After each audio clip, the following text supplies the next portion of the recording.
Aujourd'hui, le numérique occupe une place essentielle dans notre vie quotidienne. Nous l'utilisons travailler, communiquer, nous divertir ou même étudier.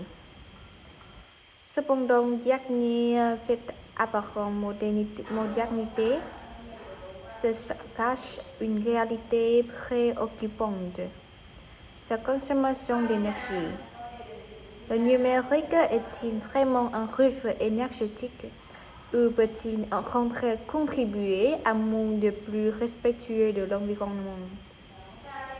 Pour répondre à cette question, nous verrons d'abord ses effets négatifs sur la consommation énergétique, puis son rôle potentiel dans sa transition écologique.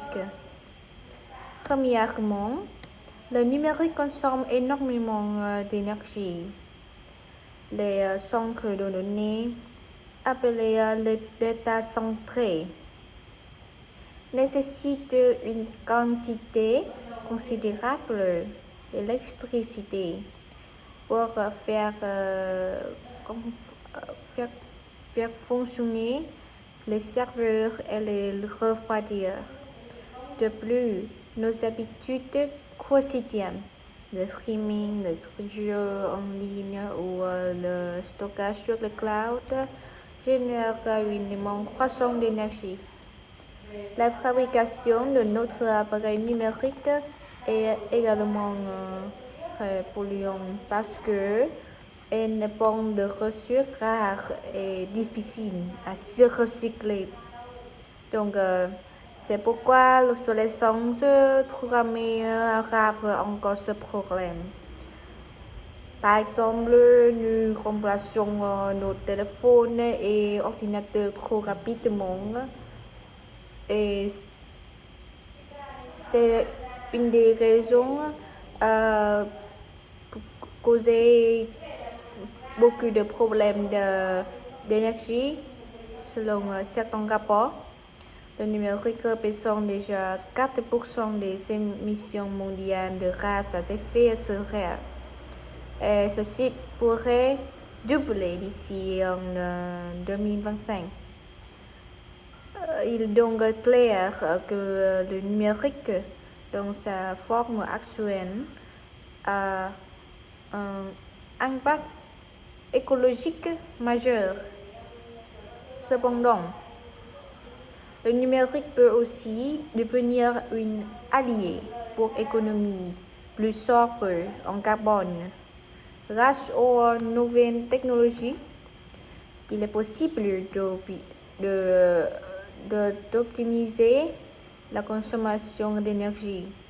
Par exemple, l'intelligence artificielle permet de réguler la température de bâtiments. Il peut d'améliorer les transports publics ou encore de rendre l'agriculture plus efficace.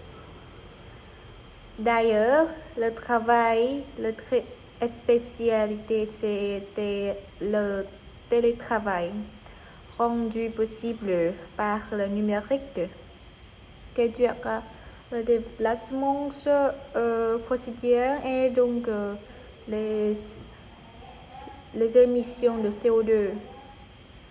Certaines entreprises comme le Google investissent déjà dans les data centers alimentés par les exemples renouvelables. Cela montre qu'un numérique plus vert est possible à condition de repenser nos usages et nos priorités.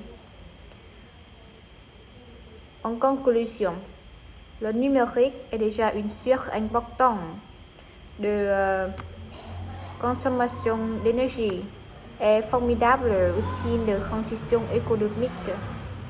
Mais tout ces problèmes dépend de la manière dont nous l'utilisons. À mon avis, il faut sensibiliser les personnes de ne faut pas rejeter le numérique, mais apprendre à utiliser de façon ou de manière plus responsable et durable. Comme par exemple, on peut réparer notre appareil ou limiter le streaming inutile et privilégier les technologies durables. Ensemble, le numérique n'est pas forcément un groupe énergétique, mais il peut le devenir si nous ne changeons pas notre comportement.